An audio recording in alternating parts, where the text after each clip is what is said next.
इयत्ता 7वी, विषय विज्ञान, धडा 5वा, अन्न पदार्थांची सुरक्षा.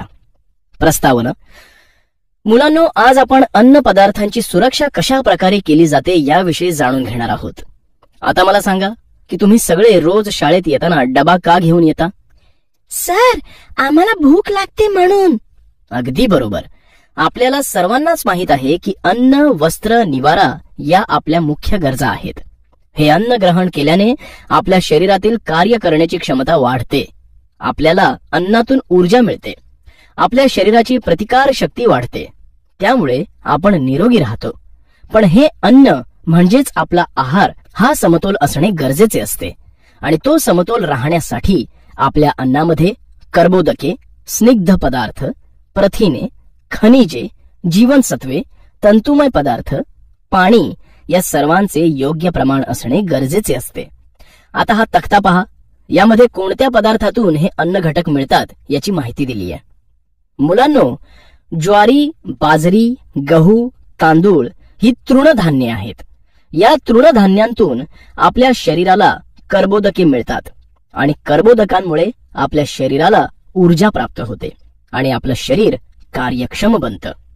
तसेच कडधान्ये, सर्व डाळी, मांस, दूध या सर्व अन्नपदार्थांतून आपल्याला मिळणारा घटक म्हणजे प्रथिने.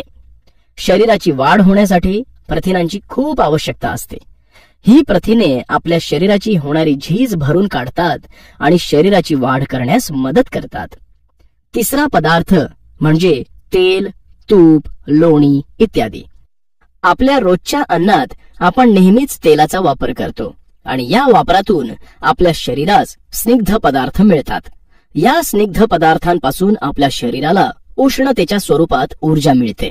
तसेच फळे आणि भाज्या यांच्यापासून आपल्या शरीराला खनिजे व जीवनसत्वे मिळतात. भाज्या आणि फळे हे तंतुमय पदार्थ आहेत. शरीरात रोगप्रतिकारक शक्ती निर्माण करणे आणि शरीराच्या जीवनावश्यक कार्य पार पाडण्यासाठी या जीवनसत्वांचा आणि खनिजांचा उपयोग होतो. तर अशा प्रकारे वेगवेगळ्या पदार्थातून आपल्या शरीरास पोषक घटक मिळतात. अन्न बिघाड. अन्न, वस्त्र, निवारा या आपल्या मूलभूत गरजा आहेत आणि प्रत्येक सजीवाला जगण्यासाठी अन्नाची गरज असते. आता आपल्याला माहित आहे की ज्वारी, गहू, बाजरी, तांदूळ, नाचणी, कडधान्ये, डाळी, तेल, तूप, लोणी, फळे, भाजीपाला या सर्व पदार्थांपासून आपल्या शरीराला कर्बोदके, स्निग्ध पदार्थ, प्रथिने, जीवनसत्व व खनिजे यांसारखे अन्न घटक मिळतात. या सर्व अन्न घटकांपासून आपल्या शरीराला ऊर्जा मिळते. त्यामुळे शरीराची वाढ होते. तसेच शरीराची झीज भरून रोगप्रतिकारक शक्ती वाढते. आपल्या शरीराच्या योग्य वाढीसाठी हे सर्व घटक आवश्यक असतात. पण जर का हे अन्न घटक ज्या पदार्थांतून मिळतात ते पदार्थच खराब झाले तर काय होईल? पहा, ही काही चित्रे दिली आहेत. त्यांचे तुम्ही नीट निरीक्षण करा आणि सांगा पाहू या चित्रात काय दिसतंय. सर, या चित्रामध्ये उंदीर धान्याच्या गोणीतील धान्य खातोय. बरोबर. उंदरांनी असे करू नये म्हणून अन्न पदार्थ नेहमी नीट ठेवावेत. ते उंचावर किंवा अशा सुरक्षित जागी ठेवावे की जिथे उंदीर किंवा झुरळे फिरणार नाहीत आणि ते सुरक्षित राहतील याची सतत काळजी घेतली पाहिजे. मुलांनो, आता या दुसऱ्या चित्रात काय दिसते आहे ते सांगा बरं. सर, मुलगा रस्त्यावरील उघडे अन्न पदार्थ घेऊन ते खातोय. बरोबर आहे तुझं. उघड्यावरील अन्नावर अनेक माशा, धूळ बसते आणि हे अन्न आपण खाल्ले तर पोटाच्या तक्रारी सुरू होतात. अशा प्रकारचे अन्न पदार्थ बनविताना चांगल्या पाण्याचा वापर तसेच चांगल्या प्रकारच्या तेलाचा वापर होतो की नाही हे आपण पाहिले पाहिजे. नाहीतर त्याचे वाईट परिणाम आपल्या शरीरावर होतील. या तिसऱ्या चित्रात तुम्हाला काय दिसतंय ते सांगा. सर, एक माणूस भाजीवालीकडून भाजी विकत घेतोय, पण त्या भाजीवालीच्या शेजारी सगळा कचरा दिसतोय. म्हणजे ती अस्वच्छ जागेत बसलीये. अगदी बरोबर. म्हणूनच आपण भाजी खरेदी करताना ती स्वच्छ ठिकाणाहून विकत घ्यावी. शिवाय घरी गेल्यावर ती पाण्याने स्वच्छ धुवून घ्यावी आणि मगच तिचा अन्नासाठी वापर करावा. नाहीतर त्यावरील जीव जंतू आपल्या पोटात जातील. या शेवटच्या चित्रात काय दिसतंय ते सांगा बरं. सर, ओलसर जागी ठेवलेली धान्याची पोती दिसतायत. काही पोती फाटल्याने धान्य सांडलंय. बरोबर. अशा रीतीने धान्य ओलसर जागी ठेवले, साठवण्याची साधने योग्य नसली की धान्य खराब होते. तर मुलांनो, आपण जे काही वनस्पतीजन्य आणि प्राणीजन्य अन्नपदार्थ खातो ते चांगल्या दर्जाचे असणं आवश्यक असतं. नाहीतर असे अन्न खाल्ले तर आपण रोगास बळी पडू आणि आपली प्रकृती बिघडेल. अन्न पदार्थांचा रंग, वास, पोत, दर्जा, चव यांमध्ये बदल होणे आणि त्यातील पोषक द्रव्यांचा नाश होणे म्हणजेच अन्न बिघाड होय. अन्न बिघाडास कारणीभूत घटक. मुलांनो, आपण जे अन्न खातो ते खराब असता कामा नये. ते स्वच्छ आणि चांगले असायला हवे. हे खराब अन्न कसे असते हे समजण्यासाठी तुम्ही एक कृती करा. एक ब्रेडचा तुकडा घ्या. त्या ब्रेडवर थोडे पाणी टाका. पाणी टाकलेला हा ब्रेड हवाबंद डब्यामध्ये किमान 8 दिवस ठेवा. नंतर हा डबा 8 दिवसांनी उघडून पहा. तुम्हाला दिसेल की त्या डब्यातून अतिशय घाणेरडा असा वास येतोय आणि त्या ब्रेडवर बुरशी जमा झालीये. म्हणजेच त्यावर काळे हिरवे असे काही पदार्थ जमा झाले आहेत. असा पदार्थ हा खराब झालेला पदार्थ असतो. असे पदार्थ खराब होतात कारण त्यातील पाण्यामुळे सूक्ष्म जीवांची वाढ वेगाने होते. काही वेळा फळे तसेच फळांच्या साली काळपट पडतात. काही पदार्थांना कडवट किंवा नकोसा वाटणारा घाणेरडा वास येतो. शेंगदाणे जुने झाले की ते खवट लागतात आणि त्यांचा वासही नकोसा वाटतो. पदार्थ हे निसर्गतः खराब नसतात. त्यांची योग्य साठवणूक केली नाही, त्यावरील प्रक्रिया योग्य रीतीने केल्या नाहीत की हे पदार्थ बिघडतात. जसे काही वेळेस आपण अन्न रुचकर लागावे म्हणून जास्त शिजवतो, त्यामुळे त्या पदार्थातील पोषक घटक कमी किंवा नाहीसे होतात. तसेच साठवणीचे पदार्थ जसे गहू, तांदूळ किंवा कांदे हे अयोग्य जागी ठेवल्यास खराब होतात. काही वेळा अन्न पदार्थ उघडे ठेवले की ते पदार्थ माशा, मुंग्या, झुरळ, उंदीर यांच्या संपर्कात येतात. त्यामुळेही अन्न पदार्थ खराब होतात. काही वेळा पदार्थ एका ठिकाणाहून दुसऱ्या ठिकाणी नेत असताना ते एकमेकांवर पडून दाबले जातात. कधी फुटतात तर कधी कुचतात आणि जर योग्य वेळेत असे पदार्थ बाहेर काढले नाहीत की त्यासोबत इतर पदार्थही खराब होतात. उदाहरणार्थ, आंब्याच्या पेटीतील एक आंबा खराब झाला असेल तर त्यासोबत हळूहळू इतरही आंबे खराब होऊ लागतात. आता मला सांगा, बाजारातून आणलेली फळे ही खाण्यास योग्य किंवा अयोग्य आहेत हे कशावरून आपण ठरवतो? सर, फळाला कीड लागलेली आहे की नाही ते आधी पाहतो. बरोबर. फळांचा रंग काळपट होणे, चव बदलणे, फळांचा आंबट वास येणे असे अनेक बदल या फळांमध्ये घडतात आणि मग आपल्याला समजते की ते फळ खाण्यासाठी अयोग्य आहे. अति पिकलेली फळे खाण्यास अयोग्य ठरतात. अयोग्य हाताळणी केल्यास, अयोग्य ठिकाणी साठवण केल्यास किंवा अयोग्य वाहतुकीमुळे शेतीमाल खराब होतो. दूध, मांस किंवा आम्ल पदार्थ, बऱ्याच वेळा अन्न पदार्थांचा धातूंशी संपर्क झाल्यास रासायनिक प्रक्रियेमुळेही ते बिघडतात. तर काही वेळा हवा, पाणी, जमीन यांमधील सूक्ष्म जीवांचा अन्नामध्ये प्रवेश होऊनही अन्न खराब होते आणि असे अन्न खाल्ल्यामुळे आपली प्रकृती बिघडू शकते. बाजारात मिळणाऱ्या प्रत्येक पॅकेट बंद वस्तूवर एक ठराविक तारीख दिलेली असते. या तारखेच्या आधी तो पदार्थ खाल्ल्यास शरीरास हानी होत नाही, पण जर त्या तारखेनंतर पदार्थ खाल्ल्यास आपल्याला विषबाधा होऊ शकते. अशा प्रकारे वेगवेगळ्या कारणाने अन्न पदार्थ बिघडतात आणि ते बिघडू नयेत म्हणून आपण काळजी घेतली पाहिजे. तुम्ही जेव्हा तुमच्या घरातील मंडळींसोबत किंवा मित्रमैत्रिणींसोबत बाहेर फिरायला जाता तेव्हा तुम्ही तुमच्या आवडीचे पदार्थ म्हणजे पावभाजी, पाणीपुरी, बर्गर, शेवपुरी असे पदार्थ खाता, पण ते अन्न खरंच स्वच्छ आणि चांगलं आहे का याचा आपण कधी विचार करत नाही. ते कुठे आणि कशा प्रकारे बनवलं आहे हे पाहत नाही. ज्याने कोणी ते अन्न पदार्थ बनवले आहेत त्याने खरंच स्वच्छ हात धुवून ते पदार्थ बनवले आहेत का हे पाहत नाही. तसेच हे पदार्थ बनवण्यासाठी जे पाणी वापरलं ते स्वच्छ होतं की नाही याची खात्री करून घेत नाही. पण हे सर्व करणं गरजेचं आहे, कारण हे उघड्यावरचे पदार्थ खाल्ल्यामुळे आपली प्रकृती बिघडू शकते, आपण आजारी पडू शकतो. अन्न नासाडी, फूड वेस्टेज. मुलांनो, आपला देश हा कृषीप्रधान देश आहे. आपल्या देशात शेतकरी वर्ग अगदी मोठ्या संख्येने आहेत, पण आजचे युग हे विज्ञान युग आहे. आज प्रचंड प्रमाणामध्ये वेगवेगळ्या क्षेत्रामध्ये वेगवेगळी संशोधने केली जातात. विज्ञान आणि तंत्रज्ञान यांच्या मदतीने आपल्या देशाने विविध प्रकारचे अन्नधान्य, फळे, भाज्या, मत्स्य उत्पादन तसेच दूध व दुग्धजन्य पदार्थांच्या उत्पादनामध्ये प्रचंड आघाडी घेतलीय. आपल्या देशामध्ये श्रीमंत, मध्यम आणि गरीब असे वर्ग आहेत. आपला भारत कृषी प्रधान देश आहे. तरीही या देशातील अनेक लोक असे आहेत जे आजही अन्नाशिवाय झोपी जातात. त्यांना एका वेळचे जेवणही मिळत नाही. असे होते कारण मोठ्या प्रमाणात अन्नाची नासाडी होते आहे. ही अन्न नासाडी 2 प्रकारची आहे: संख्यात्मक अन्न नासाडी आणि गुणात्मक अन्न नासाडी. या दोनही प्रकारांची माहिती आता आपण घेणार आहोत. संख्यात्मक अन्न नासाडी, क्वांटिटेटिव्ह वेस्टेज ऑफ फूड. मुलांनो, पहा, आपण एखादी भाजी बनवली आणि त्यामध्ये मीठ नाही टाकलं तर ती भाजी अळणी लागेल, आणि त्या भाजीमध्ये मीठ जास्त टाकलं तर ती भाजी खारट लागेल. म्हणजेच कोणतीही गोष्ट करताना त्यासाठी योग्य पद्धत आणि प्रमाण हे महत्वाचं असतं. शेतामधून आपल्याला सर्व अन्न मिळत असतं, पण शेती करण्याची पद्धत जर चुकीची असेल तर सर्व धान्याची नासाडी होते. उदाहरणार्थ, मुठीने पेरणे, अव्यवस्थित मळणी करणे, अयोग्य साठवण, वितरणाच्या चुकीच्या पद्धतीचा वापर करणे, अशामुळे अन्नाची नासाडी होऊ शकते.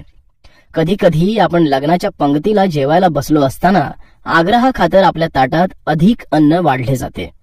अशा वेळी जरी आपल्याला ते अन्न नको असले तरीही आपल्याला नाही सांगता येत नाही.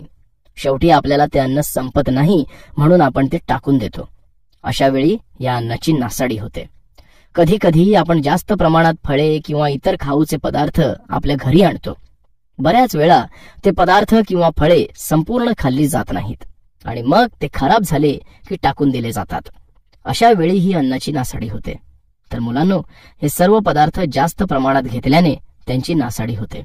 म्हणून संख्येने जास्त होणाऱ्या पदार्थांची जेव्हा नासाडी होते तेव्हा अशा पदार्थांना संख्यात्मक अन्न नासाडी असे म्हणतात. अशी नासाडी होऊ नये म्हणून ज्यांना जेवढ्या अन्नाची गरज आहे तेवढेच अन्न त्यांना द्यायला हवे, किंवा जर जास्त अन्न झाले असेल तर ते त्याच वेळी इतर कुणाला तरी देऊन त्या अन्नाची नासाडी थांबवायला हवी. गुणात्मक अन्न नासाडी, क्वालिटेटिव्ह वेस्टेज ऑफ फूड. समजा जर आपण भाजी निवडली, मग ती भाजी चिरली आणि नंतर ती भाजी धुवून घेतली, तर ही पद्धत योग्य आहे का? नाही सर. बरोबर. नेहमी आधी भाज्या धुवून घ्याव्यात आणि मग चिराव्यात, कारण चिरलेली भाजी धुतली तर त्यामधील सर्व पोषण तत्वे निघून जातात आणि मग त्या भाज्यातून आपल्या शरीराला योग्य ती पोषण तत्वे मिळत नाहीत. काही वेळा पदार्थ आकर्षक दिसण्यासाठी त्यांमध्ये रासायनिक पदार्थ मिळवले जातात. उदाहरणार्थ, बाजारात पाठवण्यासाठी आंबे लवकर पिकावेत म्हणून रासायनिक द्रव्याचा वापर केला जातो, किंवा त्यांच्यावर जास्त रासायनिक द्रव्यांची फवारणी केली जाते. त्यामुळे असे आंबे जरी बाहेरून पिकलेले दिसत असले तरीही ते खाण्यास आंबट असतात किंवा आतून ते खराब झालेले असतात. तर मुलांनो, अन्न जास्त शिजवणे, भाज्या चिरून नंतर धुणे, अन्न तयार होऊन अन्न ग्राहकांपर्यंत पोहोचण्यास लागणारा वेळेचा अंदाज चुकणे, आंबे, द्राक्षे यांची अयोग्य हाताळणी करणे, या सर्व गोष्टी अन्नाच्या गुणात्मक नासाडीला कारणीभूत ठरतात. अन्नाची नासाडी होऊ नये म्हणून घ्यायची काळजी. मुलांनो, आपण अन्नाची संख्यात्मक आणि गुणात्मक नासाडी कशी होते ते पाहिले. तर अशा प्रकारची अन्नाची नासाडी थांबवण्यासाठी आपण काही गोष्टी करणे गरजेचे आहे. जसे आवश्यक असेल तेवढेच अन्न ताटात वाढून घेतले पाहिजे. स्वयंपाक आवश्यक असेल तेवढाच करावा. आवश्यक तेवढेच अन्नधान्य, फळे, भाज्या यांची खरेदी केली पाहिजे. आपला अधिक खरेदीचा मोह टाळला पाहिजे. शिल्लक राहिलेले अन्न टाकून देऊ नये, तर त्याचा योग्य पद्धतीने पुन्हा वापर केला पाहिजे. ताटामध्ये घेतलेलं सर्व अन्न संपवलं पाहिजे. अन्नधान्य किंवा इतर पदार्थांची योग्य पद्धतीने साठवणूक केली पाहिजे. उदाहरणार्थ, फळे, भाज्या, दूध इत्यादी.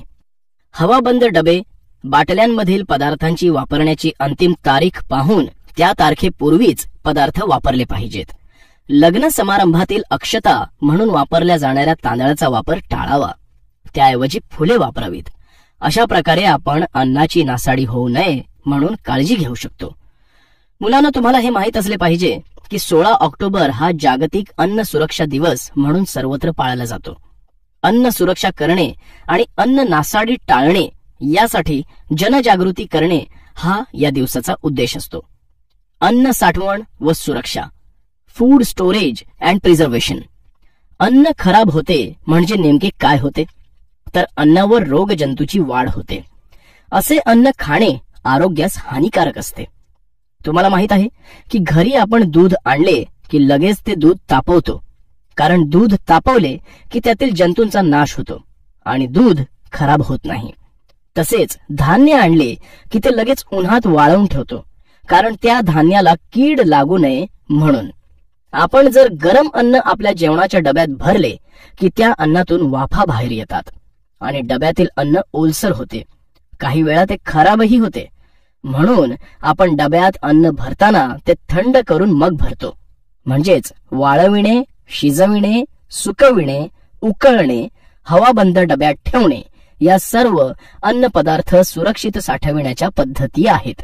अशा पद्धतीमुळे अन्न पदार्थात होणारी सूक्ष्म जीवांची वाढ रोखली जाते आणि ते खराब होत नाही.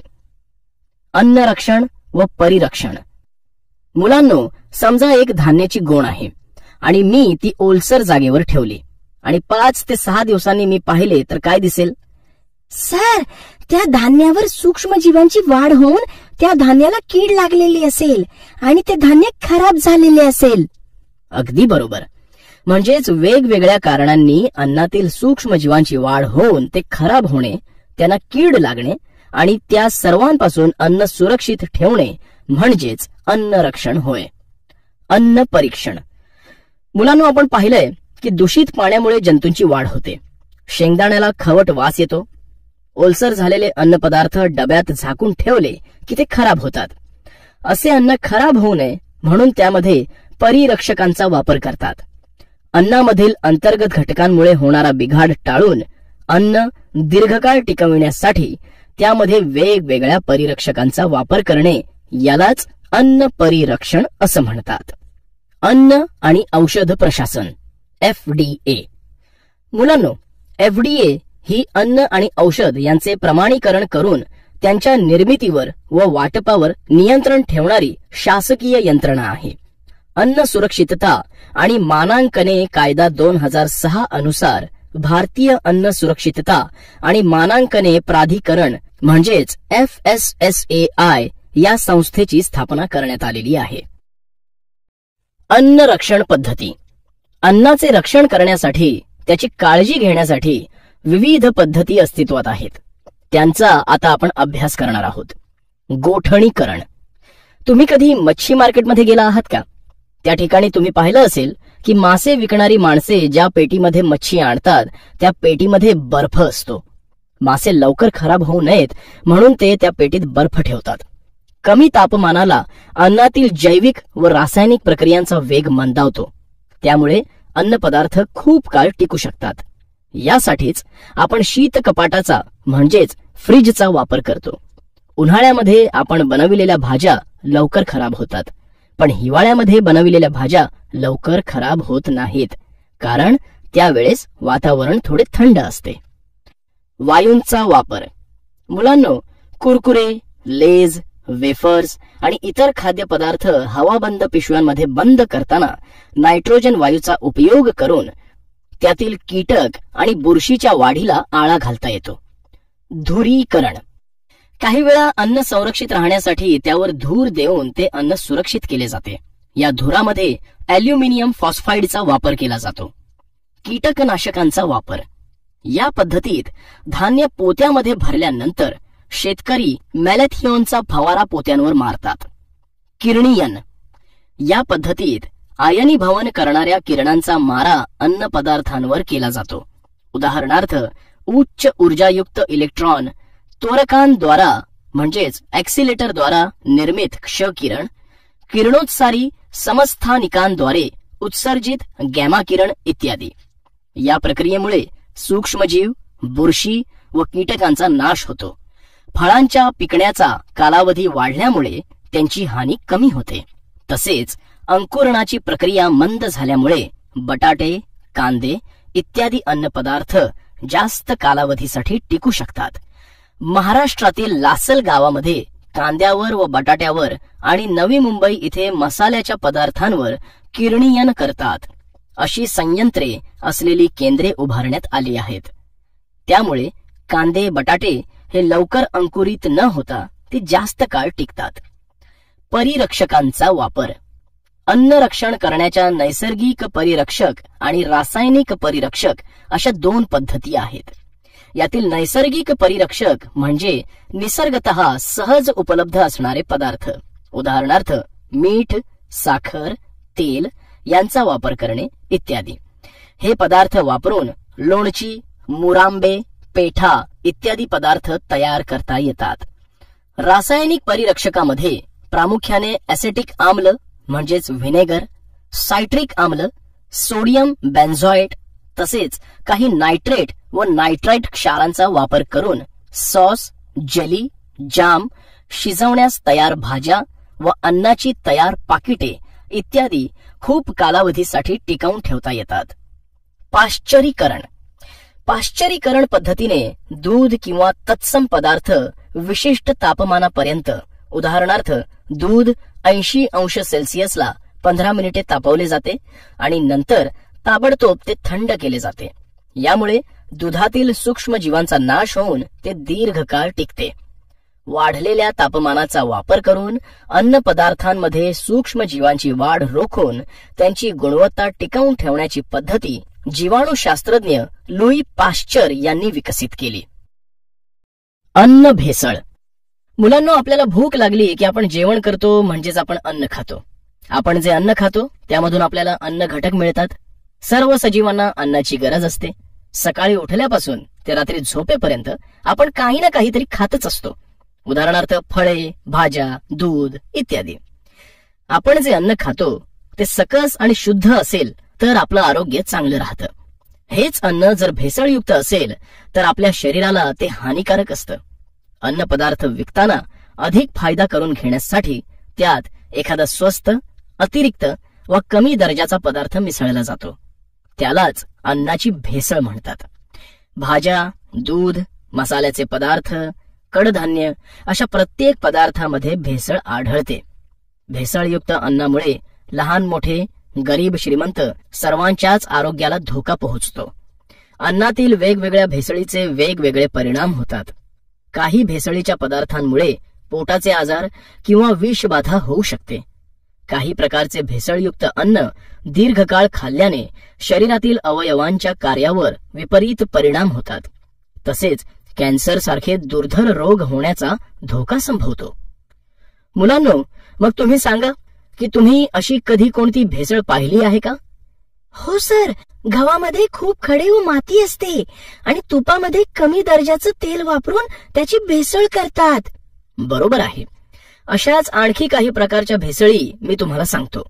जसे अन्न पदार्थातील काही महत्वाचे घटक काढून घेतले जातात. उदाहरणार्थ दुधातील स्निग्धांश तसेच लवंग, वेलदोडे यांचे अर्क काढून घेतले जातात.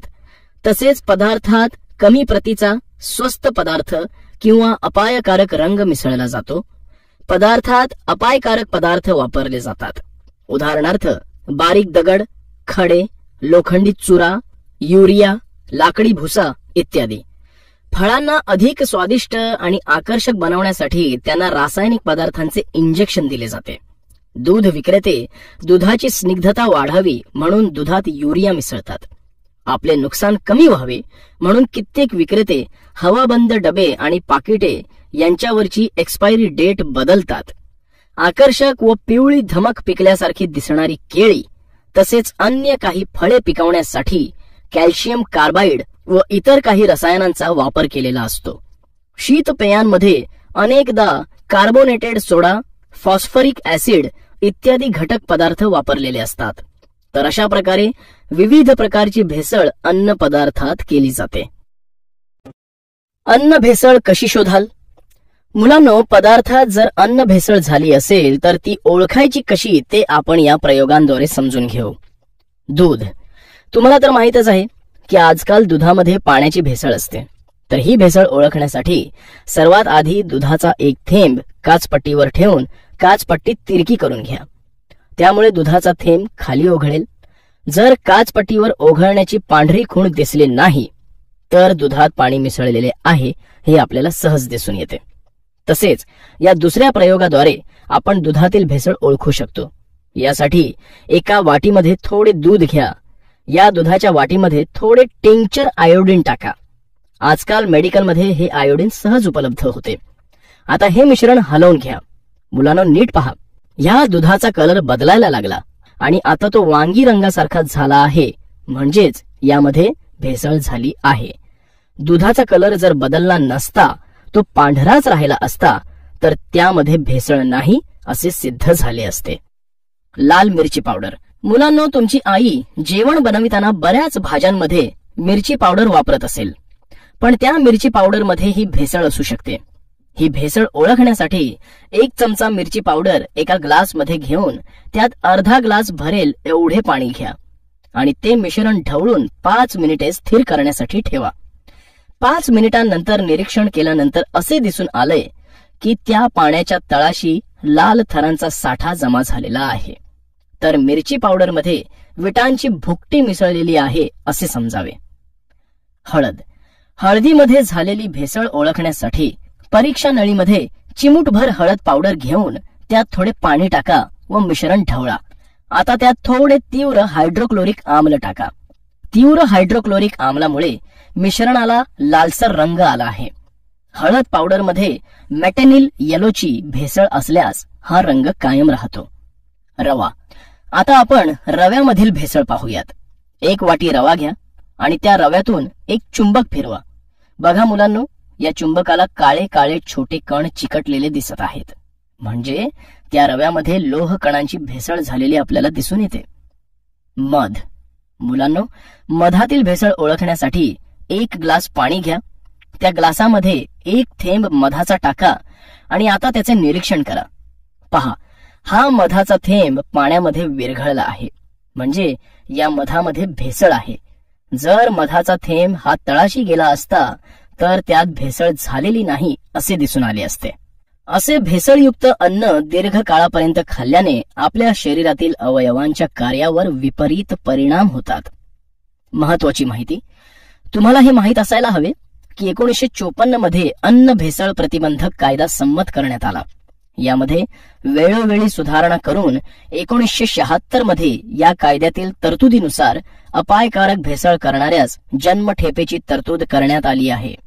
अन्नाची साठवण योग्य ठिकाणी व योग्य प्रकारे व्हावी. अन्न पदार्थांमधील वेष्टन अन्नाला व औषधाला घातक नसावे. त्यावर निर्मितीचा दिनांक, कालावधी व साठवण्यासंबंधी सूचना स्पष्टपणे लिहिलेल्या असाव्यात, अशा अनेक तरतुदी केल्या आहेत. तर मुलांनो, अन्न भेसळीमुळे आपल्या शरीरात अनेक रोग होण्याची शक्यता असते. त्यासाठी आपल्याला अन्न भेसळ होणार नाही यासाठी नेहमी सतर्क राहणे गरजेचे आहे.